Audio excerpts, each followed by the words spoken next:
कितना लेंगे पूछा नहीं जाता है, शॉर्ट में ही कहा जाता है, बाइनोमियल एक्सपेंशन लेने के लिए कहा जाता है। इसको आप लिख सकते थे डेल्टा ई के अपॉन ए के परसेंटेज के लिए 100 से मल्टीप्लाई कर लीजिए। इधर जो आ रहा है उसको हम यहाँ पर डैश कर दें, ऐसे 100 से मल्टीप्लाई कर दीजिए। तो ये आपने परसेंटेज एरर निकाल लिया। लेकिन ध्यान देना है कि x की जो वैल्यू है लेस देन बाई 1, चाहे लेस देन लिखिए या केवल x लेस बाई 1, तो हम लोग अक्सर बाइनोमियल एक्सपेंशन का यूज कर सकते हैं। तो यहाँ मिस्टेक होता है, कभी कभी करेक्ट आंसर इस पर आएगा, आप शॉर्ट में लगाए आंसर मैच नहीं कर रहा है। तो ये ध्यान देना होगा कि x की वैल्यू हम कहाँ तक यूज कर लें। जैसे x आप मान लीजिए कि 2 ले रहे हैं, 5 ले रहे हैं, 10 ले रहे हैं। अब x को आप 50 लिए हैं, 100 ले रहे हैं, तो x को 50 100 लेंगे तो निश्चित रूप से ये वेरिएबल करेक्ट देगा और ये रन हो जाएगा। तो x की वैल्यू लार्ज ना हो, लोएस्ट हो, तो हम बाइनोमियल एक्सपेंशन में ये पावर यहाँ लाएंगे, ये 1 से 1 कैंसिल हो जाएगा। जैसा हम लिख करके दिखा रहे हैं आपको, जैसे हमने लिख दिया 1 प्लस 2x बाई 100 माइनस 1, ये लिख दिया, और परसेंटेज लेना होगा तो ये मल्टीप्लाई कर दिया जाएगा। तो देखिए कैंसिल हो गया ऐसे। तो यहाँ पर जो है परसेंटेज इधर क्या आ गया, इसको जो आप देखकर बताएंगे तो यहाँ पर 2x बाई 100 है, तो 2x%, 100 को हम परसेंटेज में लिख देते हैं। तो यदि आपने काइनेटिक एनर्जी को मेजर करते समय लीनियर मोमेंटम को 50% बढ़ाया तो काइनेटिक एनर्जी 100 हो जाएगा, 25% इंक्रीज किया तो ये 50 हो जाएगा। तो ये क्वेश्चंस जो है आप याद रखें, परसेंटेज एरर वगैरह में अक्सर आता है, और जो भी है फंक्शन रखा गया, लेकिन x की वैल्यू लार्ज होने पर ये करेक्ट देगा, इसमें एरर ज्यादा आ जाएगा। तो x अगर लार्ज है तो आप इसमें रखिएगा। जैसे देख लीजिए, हम ले रहे हैं 50% के लिए, 50% के लिए ले रहे हैं, तो ये 50 का स्क्वायर है, ये 100 का स्क्वायर है। 50 तो यहाँ पर 2 इंटू 50 बाई 100,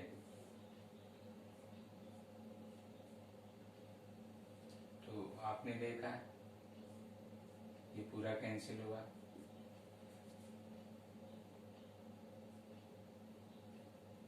तो यहाँ पर आप पॉइंट में ले सकते हैं, जैसे देखिए, और यहाँ पर 1 आ गया। परसेंटेज है तो यहाँ पर भी आप ऐसे लिख लीजिए, परसेंटेज है तो यहाँ पर देखिए लिखा हुआ है, यहाँ पर भी ले लीजिए।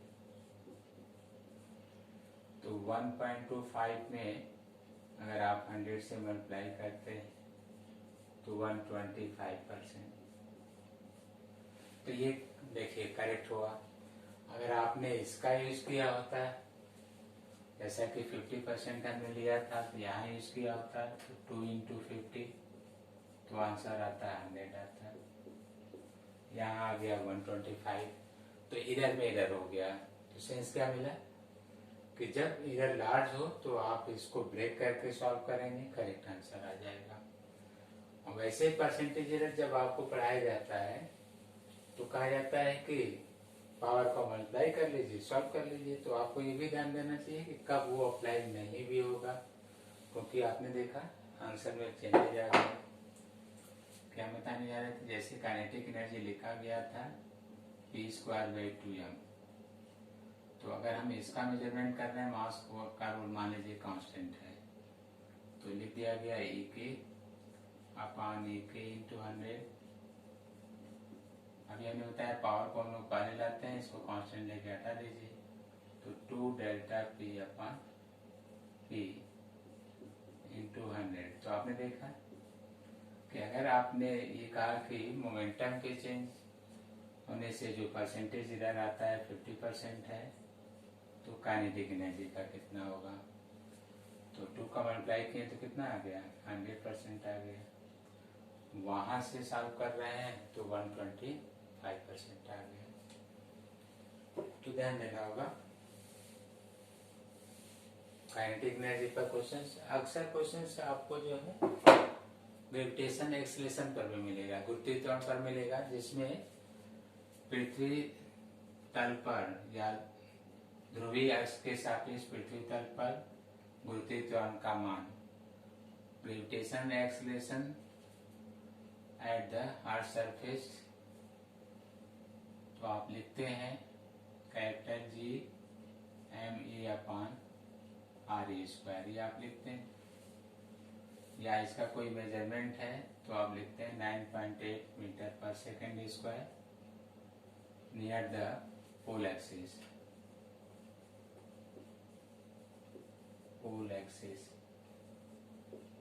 तो इस तरह से आप लिख लेते हैं। ये कहा जाता है कि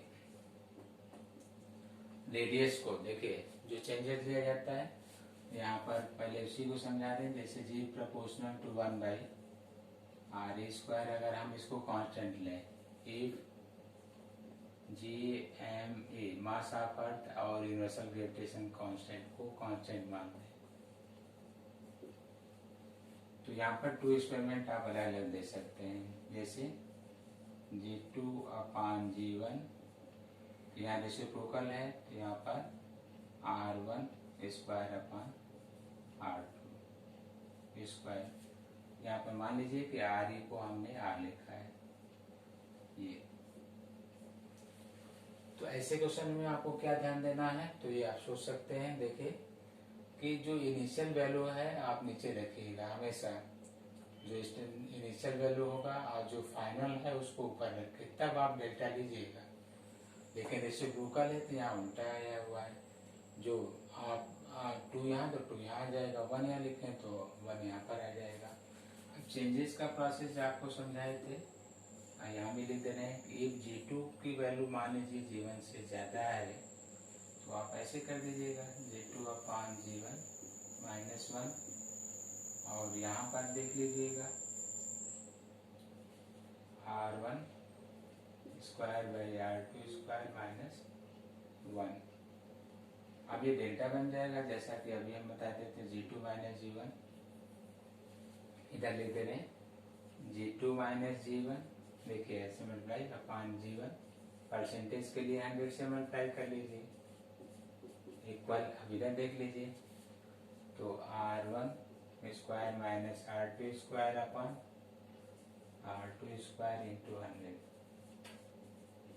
तब आपको जो ये प्राप्त हो गया डेल्टा G/G इंटू 100। ये परसेंटेज इधर है, बाकी ये मेजरमेंट है, आप सॉल्व कर लेंगे।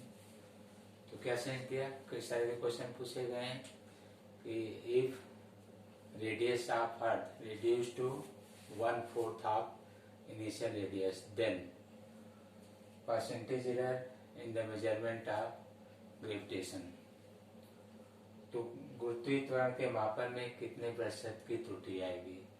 यदि हम पृथ्वी की त्रिज्या को प्रारंभिक मान के 1/4 भाग कर दें तो गुरुत्वीय त्वरण के मापन में कितने प्रतिशत की त्रुटि आएगी। तो ऐसे क्वेश्चंस आपको दिए गए हैं, तो इनको आप सॉल्व कर लेंगे। जैसा भी हमने समझाया, कोई वैल्यू कह रहे हैं वहां रख दीजिएगा। जैसा भी हमने कहा कि R2 मान लीजिए R1 का 4th भाग किया गया है, तो R2 की जगह रख के सॉल्व कर लीजिए, वैल्यू आ जाएगा।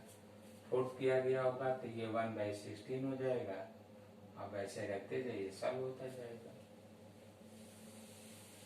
तो आपको क्या करना है कि चैप्टरों में जो आए हुए क्वेश्चंस हैं उनको आप देखिए, जो क्वेश्चंस कई बार पूछे गए हैं उनको आप पहले सॉल्व कर लीजिए, जो आ सकते हैं संभावना जो आपको लगता है उनको भी आप रिटेन करिए। तो इनको हम कई पार्ट में, जैसे इस पर भी आपको दिया जा चुका है, जी के मापन को परसेंटेज एरर के रूप में दिखाइए, तो आप इसका स्क्वायर कर लीजिए 4π²L/G, जी को इधर लाइए 4π²L/T²। अब जो परसेंटेज एरर लिखने का प्रोसेस है वो आपको बताया जा चुका है, डेल्टा G/G इंटू 100 कर लीजिए इधर।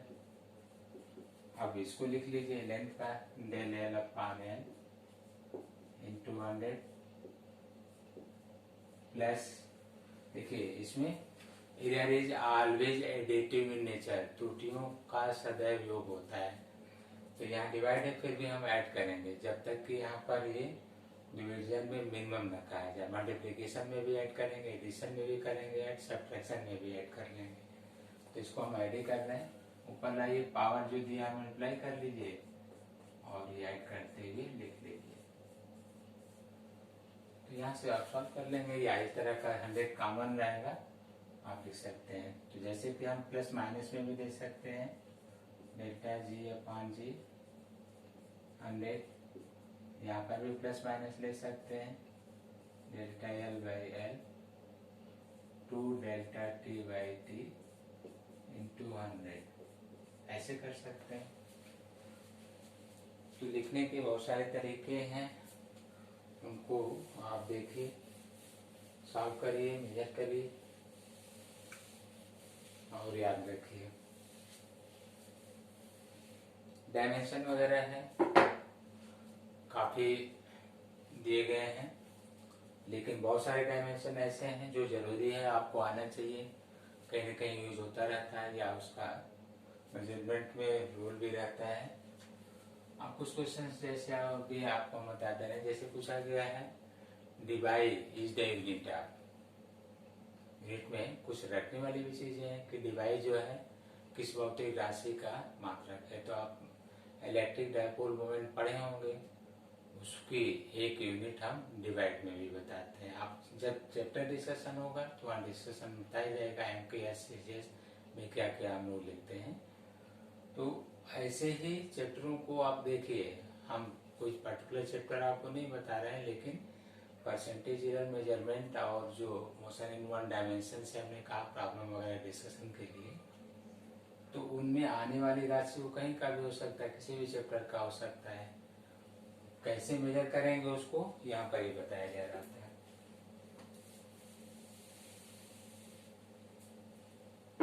डायमेंशन के ट्रिक्स वगैरह तो आपको बताया गया है। जैसे हमको एक आध क्वेश्चन लिख दें, P equal to P not exponential function alpha T square.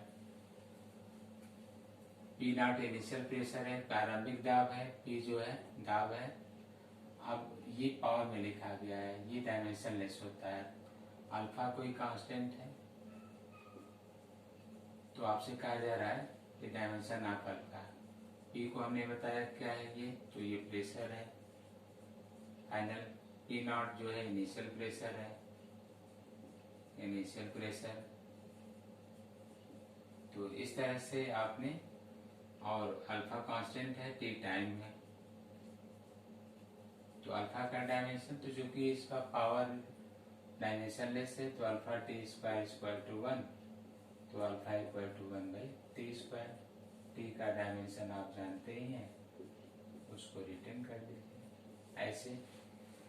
तो इस तरह के क्वेश्चंस आपको बताए गए हैं, उसको आप ध्यान देंगे। लेकिन आप कोई क्वेश्चंस लिख कर भी इस तरह से सॉल्व करेंगे, लॉजिकल भी हो सकता है। डायमेंशन में कहा गया था कि डायमेंशन के जो पूछने के प्रोसेस हैं वो आपको हमने हेल्प किया था। इस तरह का होता है कि मैचिंग, एक कॉलम में फिजिकल क्वांटिटी है, दूसरी तरफ से डायमेंशन फॉर्मूला है, उनको मैच कराइए। दूसरी तरह के प्रॉब्लम में जैसे कोई भी रिलेशन देने के लिए, जैसे हमने कह दिया कि F depends upon mass, velocity and radius for circular motion, then A B C equal to. तो आपको हमने इसमें समझाया था, ऐसे में तो फॉर्मूला अगर आपको मालूम है कि mv square upon r centimetre force के लिए, तो डायरेक्ट आप देख सकते हैं। यहाँ पर a की वैल्यू 1 है, b का 2 है, और ये पावर पर लाइए, c की वैल्यू -1 है, तो ये 1 हो गया, b 2 हो गया, c -1 हो गया। लेकिन जब कभी लॉजिकल कोई फंक्शन बनाता है तो आपको वो फिर सॉल्व करके ही निकालना होता है। तो कोई रियल भी हो सकता है, लॉजिकल भी रिलेशन सॉल्व करने के लिए दे सकता है। ये तीसरा होता है कि जो भी कांस्टेंट फिजिकल क्वांटिटीज में यूज किए जाते हैं उनके आप डायमेंशन, जैसे Planck constant, Hilbert constant, Boltzmann constant, gravitation constant, इनके डायमेंशन फॉर्मूला या यूनिट आपको तैयार करना होता है। तो हमने डिस्कशन किया मेजरमेंट, परसेंटेज एरर और डायमेंशन पर। इसी तरह से मोशन इन वन डायमेंशन की जब बात आती है तो आपको ध्यान देना होगा कि uniform motion, non uniform motion, motion along horizontal, motion along vertical. तो आपको ये ध्यान देना होगा कि जब वर्टिकल की हम डिस्कशन करेंगे तो उसमें भी दो अलग अलग पॉइंट्स होंगे। Free force motion without applied any external opposing forces. तो फ्री फॉर्म मोशन जब देखा जाएगा तो सिर्फ जी का इफेक्ट देखते हैं, और जब किसी एक्सटर्नल बायंसी फोर्स का कोई अनुभव होगा तो उसमें नेट फोर्स निकालना होता है, सॉल्व करना होता है। लेकिन जब हम हॉरिजॉन्टल मोशन लेते हैं तो उसमें यूनिफॉर्म कोई मोशन शो कर रहा है तो एक्सीलरेशन को कांस्टेंट लिखेंगे अगर वेलोसिटी वेरिएबल है, वेलोसिटी या स्पीड कांस्टेंट है तो वहां पर एक्सीलरेशन को जीरो ले लिया जाता है वन डायमेंशनल के लिए, क्योंकि चेंज इन वेलोसिटी जीरो आएगा वन डायमेंशन में तो एक्सीलरेशन भी जीरो आ जाएगा। तो आपको वहां पर क्या लिस्टिंग करना है वन डायमेंशन वाले में, उनको 4 पार्ट में डिवाइड करिए। कैसे? यूनिफॉर्म मोशन के लिए अलग करिए, उसमें सबको मेजर करिए, average velocity, average speed, average acceleration for uniform motion, इसको अलग कर लीजिए। नॉन यूनिफॉर्म वाले को अलग कर लीजिए। इसके बाद दूसरे स्टेप में आप ग्राफ, जैसे ग्राफ में position time graph, velocity time graph, acceleration time graph, तो उन ग्राफों को ड्रा करिए और फिर उनसे जो है कॉम्बिनेशन ग्राफ, जैसे कि आपको वेलोसिटी टाइम ग्राफ तो उसे कैसे हम डिस्प्लेसमेंट टाइम ग्राफ खींचेंगे या कैसे एक्सेलेरेशन टाइम ग्राफ खींचेंगे। आपको एटी दिया गया है, वीएक्स ग्राफ कैसे खींचेंगे, या एटी दिया गया है, वीटी ग्राफ कैसे खींचेंगे। तो आपको 2 पार्ट हमने दिया क्या, एक तो जो यूनिफॉर्म नॉन यूनिफॉर्म मोशन है उनमें से average velocity, instantaneous velocity, speed solve करना, दूसरा ग्राफ से सॉल्व करना।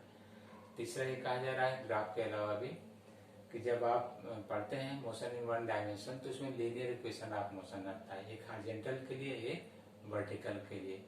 हॉरिजॉन्टल में चाहे ए या एफ का, वर्टिकल में हम लोग जी का प्रयोग करते हैं, उसमें रखकर सॉल्व करते हैं। और 4th पार्ट आता है, जैसे कि अगर वो नॉन यूनिफॉर्म है तो डिफ्रेंसिएशन या इंटीग्रेशन का यूज करके सॉल्व करते हैं। जैसा कि हमने बताया था कि अगर आप पोजीशन टाइम से वेलोसिटी टाइम, वेलोसिटी टाइम से एक्सीलरेशन टाइम, तो आपको डिफ्रेंशिएट करने से प्राप्त होगा। कहने का मतलब कि अगर कोई इक्वेशन दिया गया है 3t² + 5t + 8, तो यहाँ से डिफ्रेंशिएट कर लीजिए, जैसे dx/dt, तो t² का 2t + 5t का 1, कांस्टेंट का 0, तो आपको एक वेलोसिटी मिल गया। तो इस तरह से आपको पोजीशन टाइम दिया गया, वेलोसिटी टाइम आ गया। इनसे कोई ग्राफ खींचने के लिए कहा जाए, जैसे कि t0 पर क्या होगा, तो आप जानते हैं इनिशियल वेलोसिटी, तो t0 पर रखेंगे तो इनिशियल जो वेलोसिटी इनिशियल में आ जाएगा और वैल्यू आएगा 5 मिनट वगैरह। अब मीटर पर सेकेंड में है तो मीटर पर सेकेंड। अब अगर कहा जाए कि आफ्टर t = 1 सेकेंड, तो जो फाइनल वेलोसिटी है वो 11 मीटर पर सेकेंड आ जाएगी। इनको लेते हुए कोई ग्राफ प्लॉट कर सकते हैं। तो ये जो है प्रोसेस है बताए गए हैं। तो मोशन इन वन डायमेंशन को पढ़ने का जो प्रोसेस है, डिफरेंशिएशन है, इंटीग्रेशन है, ग्राफ है, इसके साथ साथ लीनियर इक्वेशन ऑफ मोशन है, तो इनको, और एवरेज मेजरमेंट है। एवरेज वाले में भी हमने आपको बताया था कैसे, जैसे आपको कहा जाए कि एवरेज स्पीड, टोटल डिस्टेंस जो भी होगा, जैसे x1 + x2 x3 xi, और भी लिखना हो xn, जो भी लिखना हो अपन n, तो इसको या टोटल टाइम से, एवरेज स्पीड है या total time t1 t2 t3, इस तरह से कोई फंक्शन आप ले सकते हैं tn। अब इन्हीं में से ये कहा गया था इक्वल डिस्टेंस के लिए, जैसे आप 2 के लिए ले लीजिए, टोटल टाइम अलग अलग कर दीजिए। तो ऐसे में प्रॉब्लम किस तरह से सॉल्व हम लोग करते हैं। तो अगर वेलोसिटी अलग अलग है तो देख लीजिए 2v1v2 अपान v1 प्लस v2 क्या हमने दिया। जल्दी लिखने में थोड़ा सा यहाँ पर आपको ध्यान देना। क्या कहा जा रहा है, देखिए कि कोई पार्टिकल इस तरह मूव करता है कि इक्वल डिस्टेंस वो अनइक्वल स्पीड से या अनइक्वल टाइम से कवर करता है। तो एवरेज स्पीड तो देखिए harmonic mean of average speed इस तरह की वैल्यू आ गई।